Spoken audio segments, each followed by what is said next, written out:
네, 여러분 반갑습니다. 설춘환 캠퍼스에 이번에 경매 기초반 강의를 맡게 된 저는 설춘환 교수입니다. 실제 이제 이 강의를 기획하게 된 이유는 실제로 많은 분들이 조금 오프라인에서 많이 뵙는 분들도 많았습니다만 저의 또 약간 팬덤이 시골에 또 많았던 것 같아요. 그죠? 지방에, 시골이라기보다는 지방에 상당히 많았다. 그래서 부산, 대전, 대구, 강원도에서도 우리 설 교수님 강의를 좀 한번 들어봤으면 좋겠다.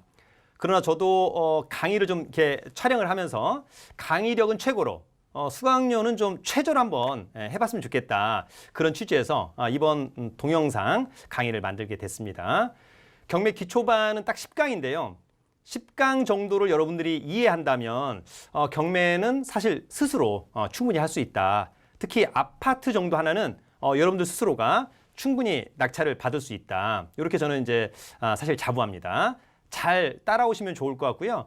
기본적으로 개인적으로 기회가 된다면 여러분들이 이제 서점에 가서 마음에 드는 경매책, 물론 또 저의 뭐 부동산 경매 처음 공부 등 이런 책도 있습니다만 경매책을 한 번 정도 읽어보고 이 강의를 수강한다면 상당한 도움이 되지 않을까 이런 생각을 해보기도 합니다.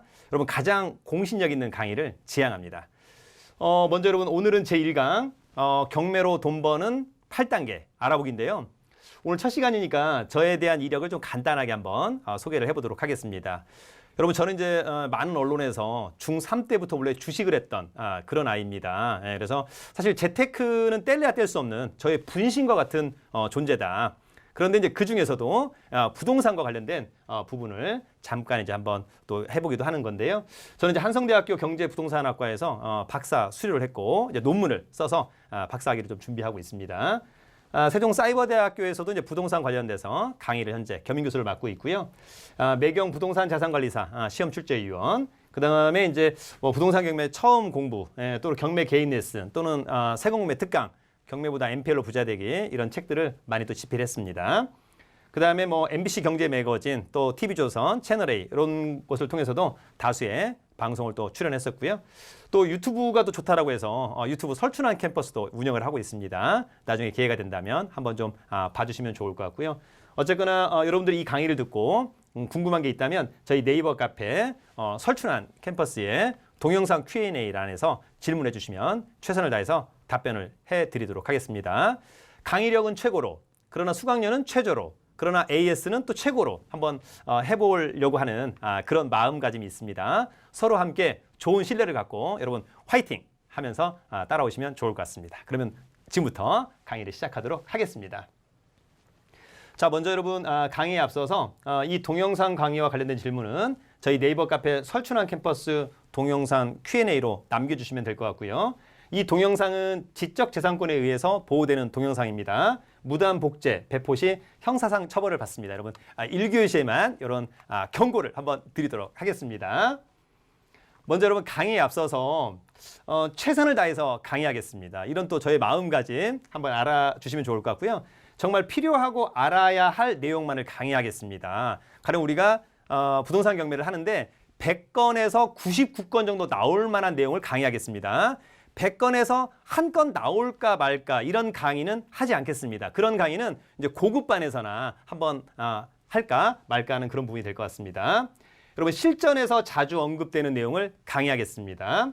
최신의 내용을 가지고 강의하겠습니다. 뭐 10년 전의 이야기, 20년 전의 이야기 지금 전혀 맞지 않습니다. 그래서 최신의 내용을 가지고 강의하겠습니다. 여러분 유익하지만 재미있게 강의하도록 또 최선을 다하도록 하겠습니다. 그것은 이제 저와 여러분 간의 신뢰 관계에서 충분히 또 생길 수 있다. 중요한 것은 사실 저도 여러분 이 강의를 통해서 또 최선을 다하려고 하는 그런 준비하고 있다라고 하는 말씀을 드리고요. 어쨌거나 예습과 복습 철저히 한번 하면서 여러분 10강 마무리 잘 하시면 좋을 것 같습니다. 그래서 여러분 스스로가 이제 아파트 또는 빌라, 오피스텔 이 정도는 혼자서 충분히 낙찰을 받고 명도까지 한번 해보는 그런 타이밍이 꼭 오기를 바라겠고요. 여러분 목표를 잡으셔야 될 것 같아요. 그러니까 나는 그냥 공부만 할 거야. 그러면 상관없는데 내가 이를테면 경매를 배워서 뭔가 좀 한번 수익을 내고 싶다. 그러면 여러분 지금부터 목표. 내가 앞으로 3개월에서 6개월 사이에 내 돈에 맞춰서 어느 지역에 어떤 종목, 오피스텔, 빌라, 아파트 목표를 딱 잡으시고 그걸 이제 준비하셔야 돼요, 여러분. 그죠? 예, 그러면서 이 강의를 듣는다면 훨씬 더 탄력을 받을 것으로 보이고 사실 여러분 공부만 해서는 사실 큰 의미가 없잖아요. 한 번 정도 경험을 해봐야 이 지식들이 나의 몸에 체득이 된다라고 하는 점 꼭 유념하시면서 잘 한번 따라오시길 바라겠습니다. 자, 여러분, 우리가 이제 경매 공부를 좀 할 텐데 경매 완전 정복 어떤 것들을 좀 공부해야 될까라고 하는 점이 있는 거거든요. 그래서 경매를 좀 완전 정복하기 위해서는 기초반입니다만 먼저 기본법을 조금 숙지해야 되겠다. 경매는 여러분 어때요? 민사집행법에 의해서 하는 거니까 기회가 된다면 민사집행법도 한번 공부도 해보고 민법에 조금, 그죠? 주택임대차보호법, 상가건물임대차보호법도 조금은 공부를 좀 해줘야 될 것 같은데 여러분 법하면 되게 어려워 보이잖아요. 절대 어렵지 않습니다. 그죠? 쉽게 누구나 또 이해할 수 있는 부분이 있다.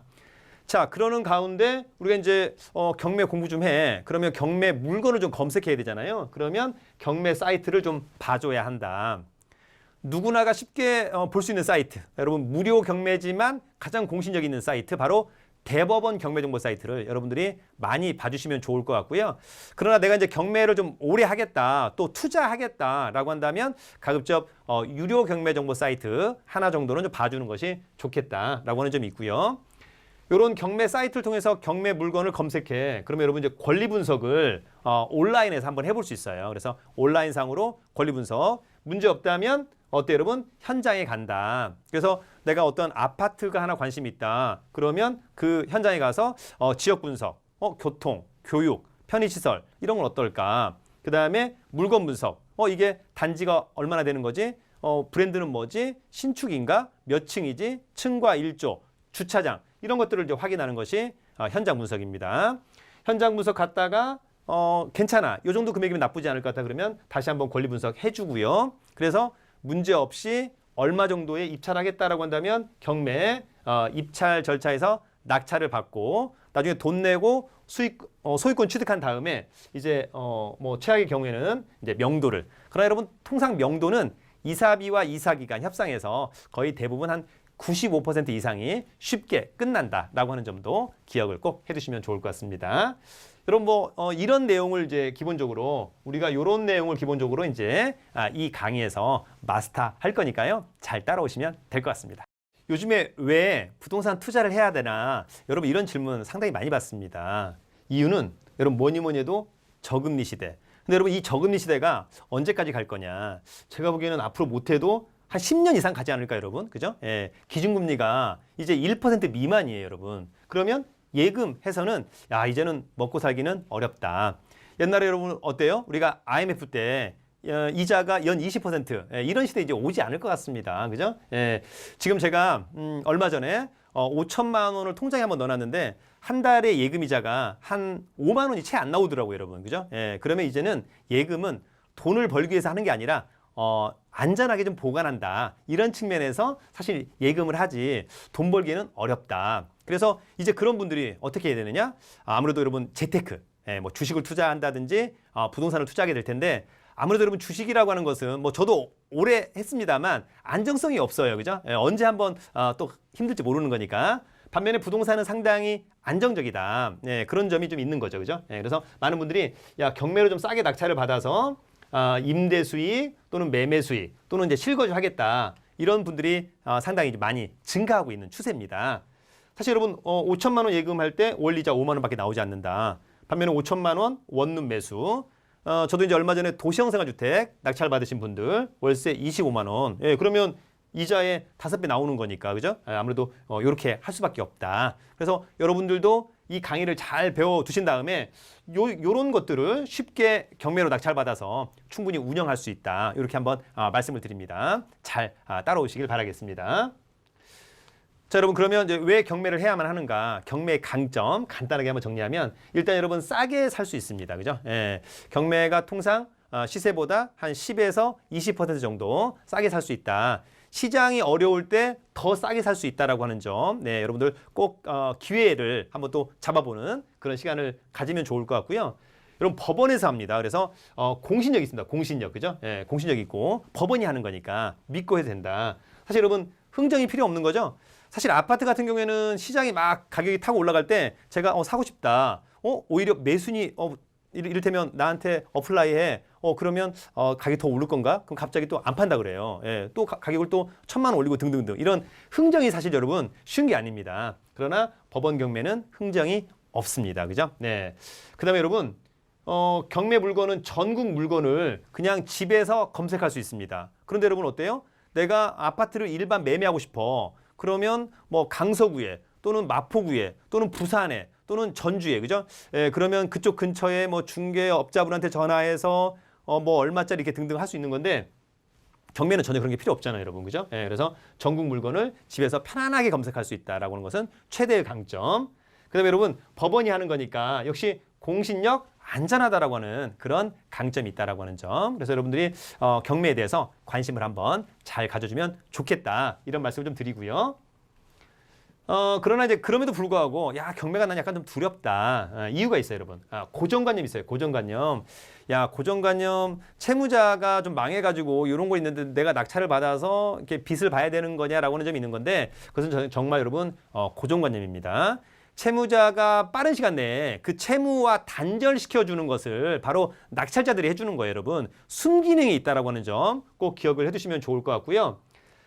우리가 여러분 일반 매매할 때는 아파트의 내부를 볼 수 있잖아요. 근데 통상 경매는 아파트의 내부를 좀 보기가 어렵다. 점유자가 잘 안 보여준다라고 하는 점 있다라고 하는 점 알아두시면 좋을 것 같고 내부를 보기 어렵기 때문에 일반 매매가보다는 좀 싸게 사야 된다라고 하는 점 여러분 꼭 기억을 해두시면 좋을 것 같고요. 또 여러분 어때요? 일반 매매는 당연히 매도인이 알아서 빈 방으로 딱 안내를 해주는 거잖아요. 예, 반면에 경매는 낙찰받은 사람이 명도를 직접 해야 된다. 상당히 어려울 것 같고 부담스러울 것 같지만 막상 해보면 어렵지 않습니다, 여러분. 네, 이사비와 이사 기간만 잘 협의하면 거의 뭐 95% 이상 쉽게 명도할 수 있다라고 하는 점. 그 다음에 권리 분석을 직접 해야 된다라고 하는 점이 있습니다만 여러분 경매에서 아파트 입찰하는데 권리 분석 어려운 거 거의 없습니다.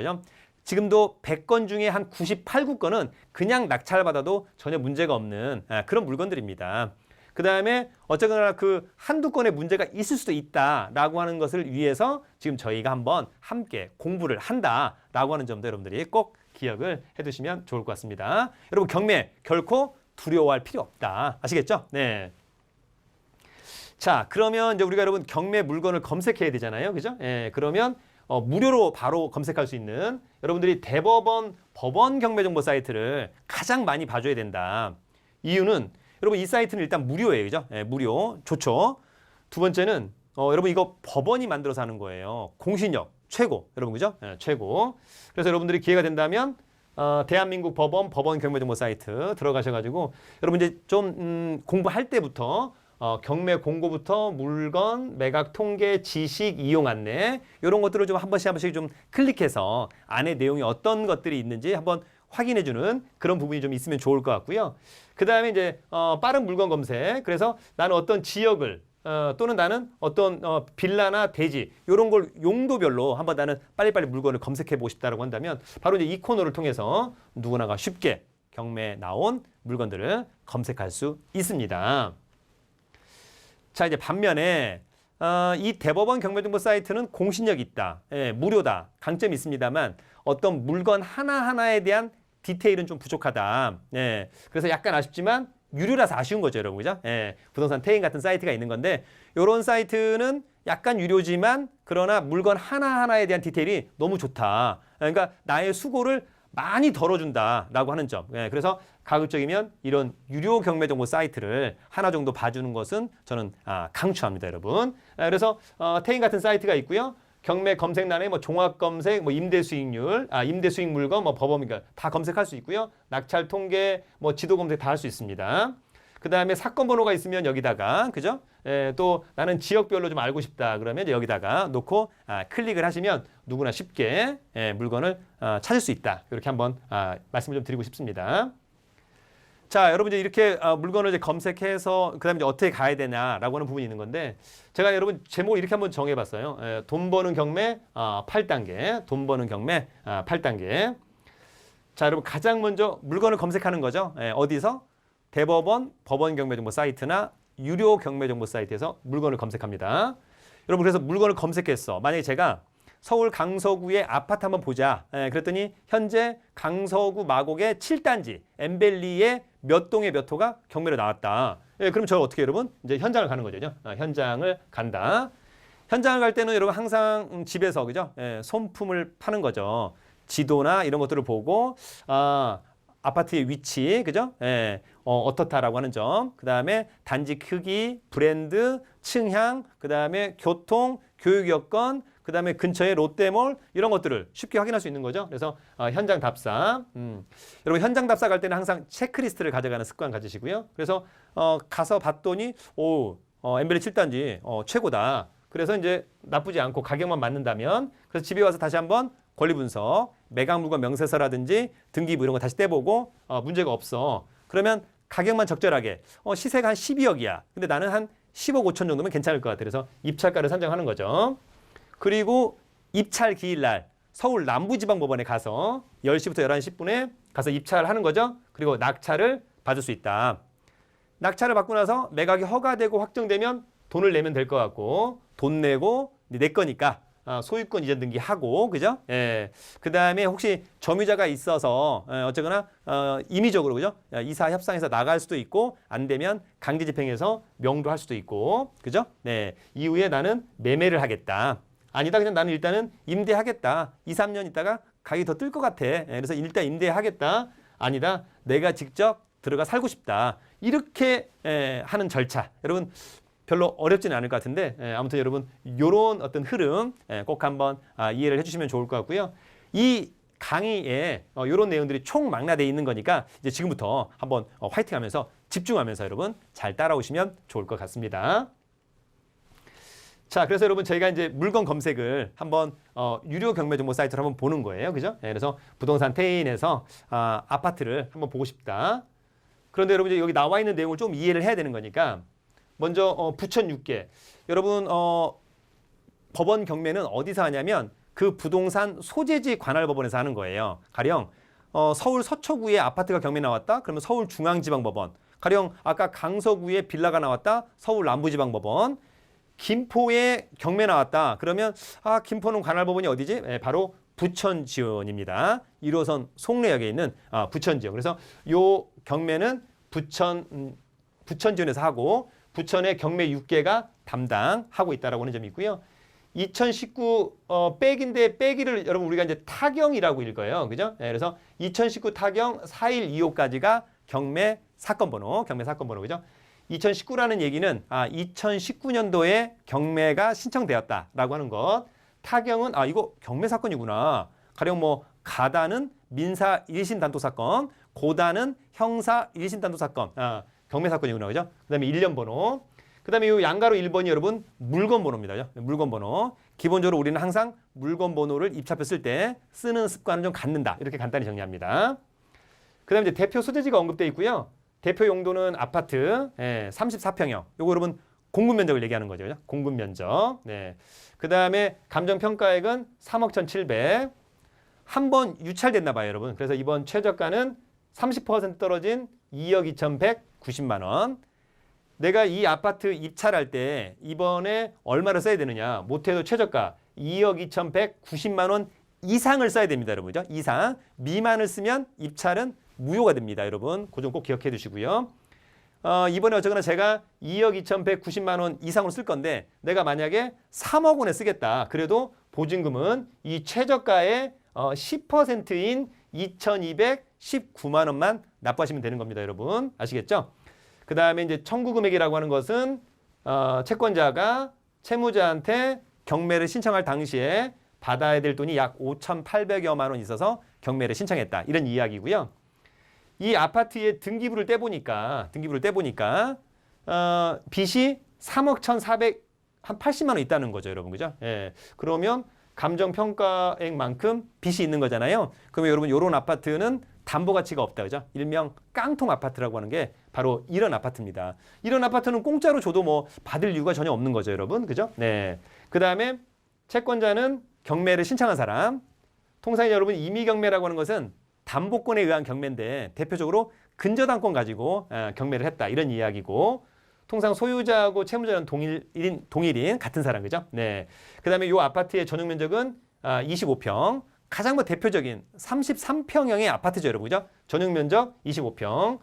대지권은 토지 면적인데 요 건물 면적 대비 반절 정도면 보통이라고 하는 건데 25평인데 대지권이 17.61평인 거니까 대지권은 좀 많은 편. 요런 아파트는 직접 가보지 않았지만 약간 좀 쾌적할 것 같다. 그죠? 예, 아파트 단지가 좀 널널할 것 같다. 이런 느낌 가질 수 있을 것 같습니다. 자, 더불어서 이 경매 신청일은 2019년 5월 9일 날 신청을 했고 그랬더니 다음 날 법원이 그래 신청 일리가 있다. 경매하자. 개시 결정 5월 10일 날.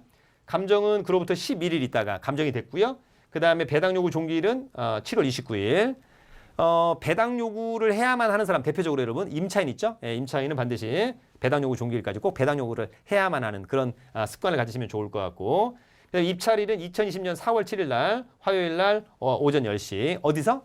부천지원에 입찰법정에 직접 가야만 한다라고 하는 점이 있고요.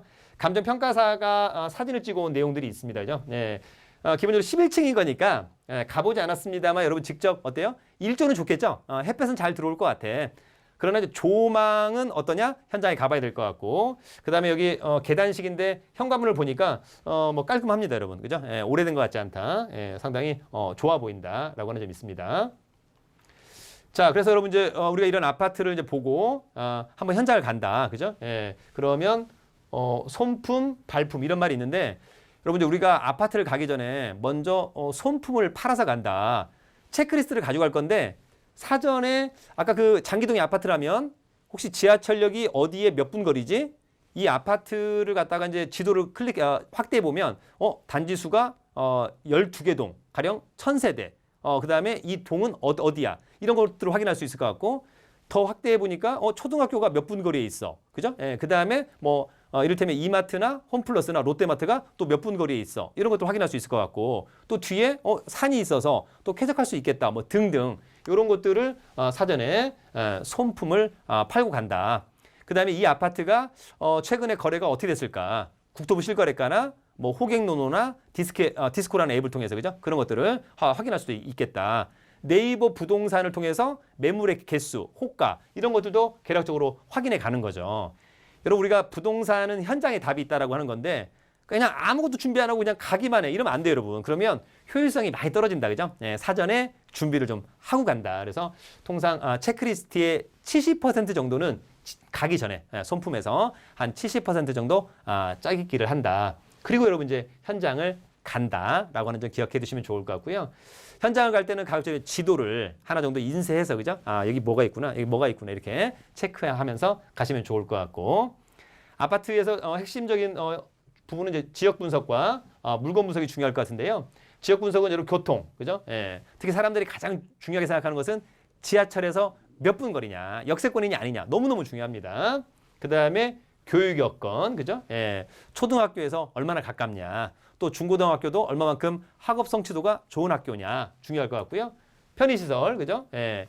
차량으로 한 10분 거리 이내에 대형 마트가 있었으면 좋겠다. 백화점이 있었으면 좋겠다. 이런 것들이 있을 것 같고 그 다음에 아무래도 호재나 악재는 온라인을 통해서 확인하기도 합니다만 현장 가서 그죠? 예, 중개사무소에 들러서 혹시 이 지역의 호재 또는 이 지역의 악재 어떤 것들이 있는지 꼭 체크하는 습관을 갖습니다.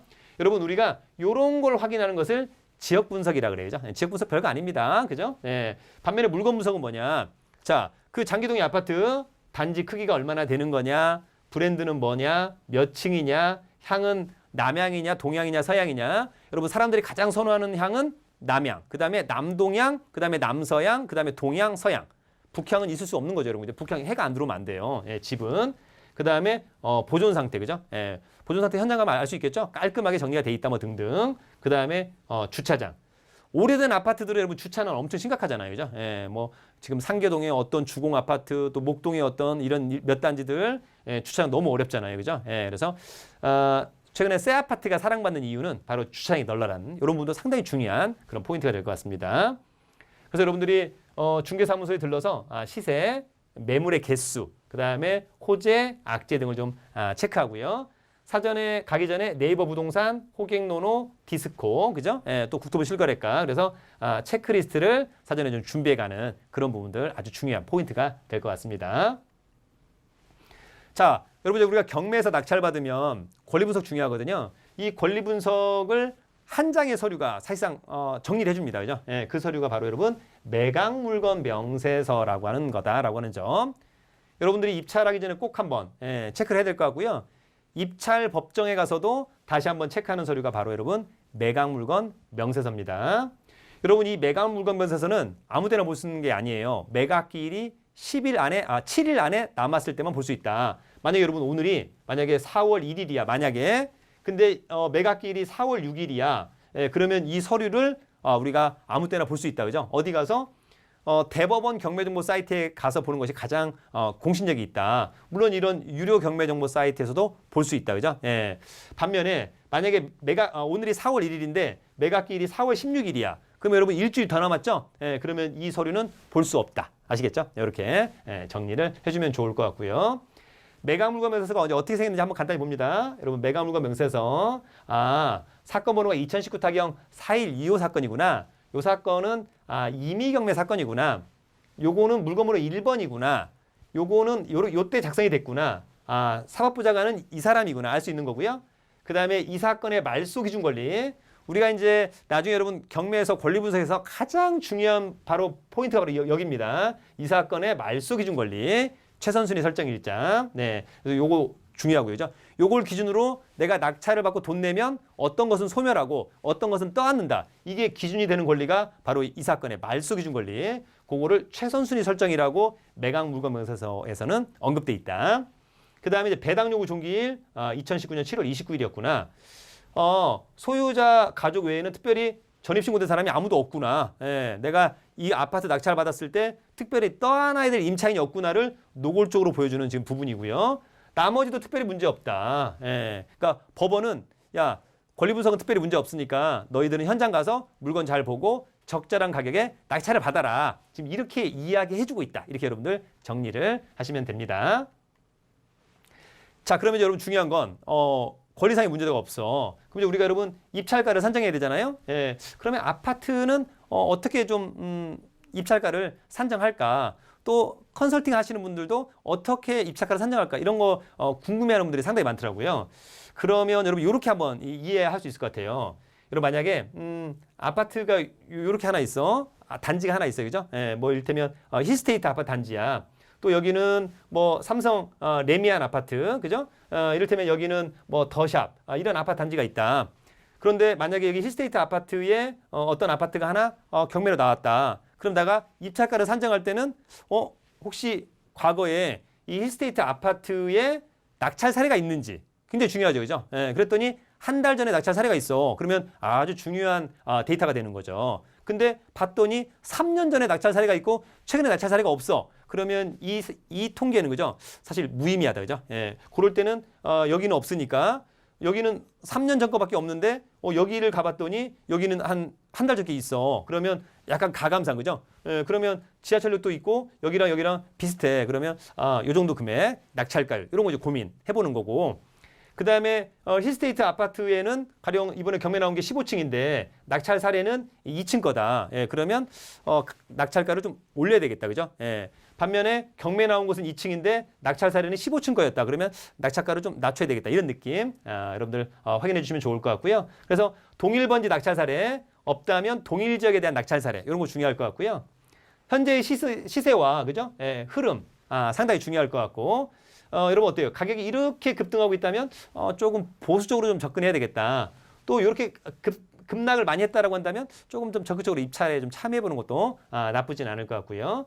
그 다음에 어쨌거나 매물의 개수가 많다. 매매나 전세나. 예, 그러면 아무래도 가격은 좀 약간 보수적으로. 최근에 매매 물건이 하나도 없어. 그 다음에 전세 물건도 없어. 예, 나오기만 하면 누가 사가. 예, 그러면 조금 좀 적극적으로 그죠? 예, 입찰가를 산정해 보는 것도 나쁘지 않을 것 같습니다. 자, 여러분 우리가 이제 입찰에서 낙찰을 받아야 되는데 법원 경매는요, 그죠? 예, 반드시 오프라인 입찰입니다. 그러니까 나는 온라인으로 하고 싶다. 예, 불가능 여러분 아시겠죠? 예, 그래서 직접 내가 가거나 또는 내가 시간이 없으면 누가 간다? 대리인을 보내는 거죠. 대리인을 보낸다. 여러분 입찰장에 갈 때 준비물, 신분증, 그죠? 운전면허증, 주민등록증, 여권 또는 도장. 도장은 인감도장 가져도 되고 자기가 직접 가는 거니까 막도장을 가져가도 상관없다. 그 다음에 입찰보증금, 통상 최저가의 10%. 여러분 요게 있어야 입찰장 가는 거예요. 준비물 필요할 것 같고. 그 다음에 입찰 가격은 이제 아까 산정해서 그죠? 통계를 보고 나라면 이 정도면 나쁘지 않겠다. 입찰 가격은 여러분 사전에 준비해 가는 거예요. 현장에 가서 사람 많으니까 더 쓰고 사람 없으니까 덜 쓰고는 의미가 없어요. 그죠? 왜냐하면 그 사람들이 나의 사건의 입찰자인지는 아무도 모르기 때문에 라고 하는 점이 있고 입찰 보증금은 기존의 최저 매각 가격의 통상 10%를 가져간다. 내가 얼마 쓰는지는 전혀 문제가 없다. 이렇게 정리합니다. 자, 여러분, 그 다음에 이제 잔금 납부를 하는 거죠.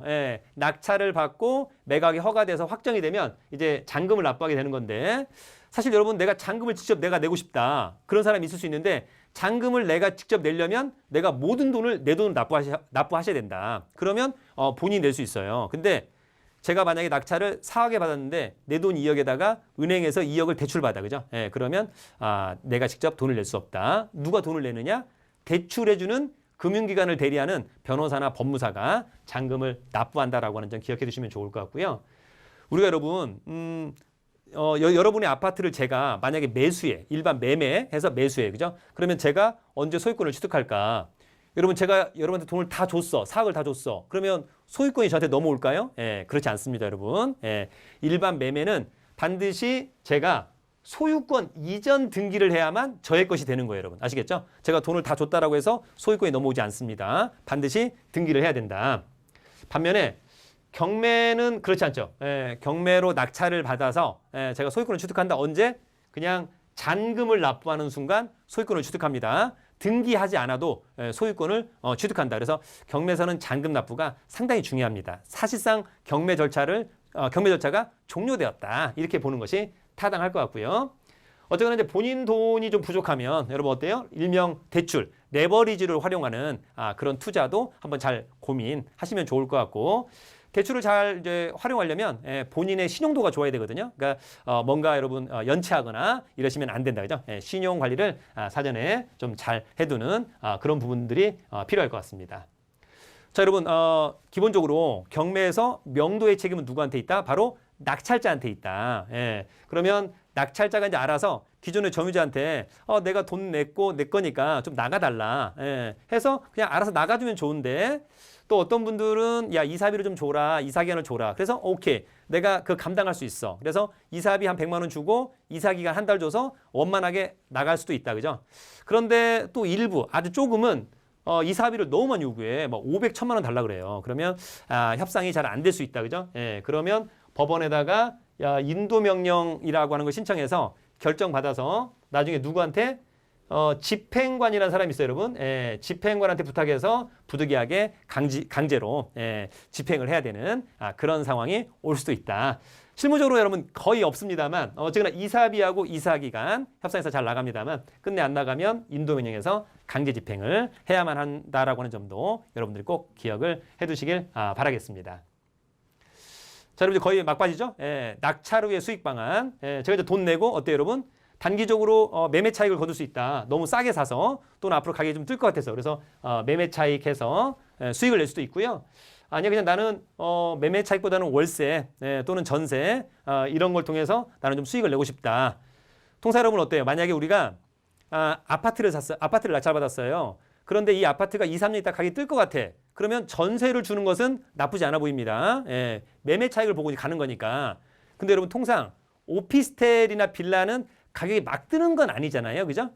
그런 것들을 전세로 주면 안 되죠. 왜냐하면 오피스텔을 낙찰받았어. 근데 전세를 줬어. 근데 2년 있다가도 가격이 똑같아. 그러면 의미가 없잖아요, 여러분. 그죠? 그러니까 그럴 때는 반드시 월세를 받아야 된다. 그죠? 그래서 여러분들이 이제 앞으로 가격이 뜰 것 같으면 전세를 줘도 되는데 앞으로 가격이 뜨지 않고 지금 당장 월세를 받는 것이 좋다. 그러면 월세를 받는 게 좋겠다라고 하는 점이 있고요. 나는 그냥 낙찰받아서 직접 실거주하는 분들도 상당히 있는 편입니다. 그죠? 그래서 낙찰 후에 수익 방안은 이렇게 여러분들이 고민을 하시면 될 것 같습니다. 여러분 어떤가요? 제1강을 한번 해봤는데요. 여러분 이제 저희 오늘 강의를 들었으니까 복습을 철저히 한번 해주시면 좋을 것 같고 자신감을 가지는 것도 중요할 것 같고요. 오늘 저희가 이제 배운 내용을 가지고 기본적으로 이제 대법원 법원 경매정보 사이트 한번 들어가서 물건 검색도 한번 해보고 어떤 내용들이 좀 있는지 확인도 한번 해보고 또 기회가 된다면 뭐 유료 경매정보 사이트 어떤 것을 하나 가입해서 한번 보면서 그죠? 잘 한번 따라오고 가장 중요한 것은 어쨌거나 목표를 설정해서 그죠? 여러분들이 공부를 좀 하고 그다음에 반드시 어떤 걸 입찰도 해보고 낙찰도 해보고 명도도 해보고 등기도 해보고 팔아도 보고 임대도 해보고 그죠? 이런 것들이 유기적으로 이루어져야 된다. 그렇다면 이 강의 보다는 그죠? 훨씬 더 많은 수익을 거두면서 저로서도 상당히 보람을 느낄 수 있을 것으로 보입니다. 여러분 어쨌거나 해보니까 그래도 좀 이렇게 어려울 수도 있겠다, 그죠? 그러면 저희 네이버 카페 설춘한 캠퍼스에 오셔가지고 Q&A란에 질문 올려주시면 또 최선을 다해서 답변을 드리도록 하겠습니다. 여러분 저희가 경매 기초반은 딱 10강인데요. 그 중에 1강 스타팅을 했습니다. 저도 여러분들을 만나 뵙게 돼서 너무 반갑고 영광스럽습니다. 그죠? 앞으로 9강도 여러분 최선을 다해서 할 테니까 여러분 예습 복습 철저히 해주시면 좋을 것 같습니다. 여러분 오늘 강의는 여기서 마치도록 하겠습니다. 여러분 화이팅!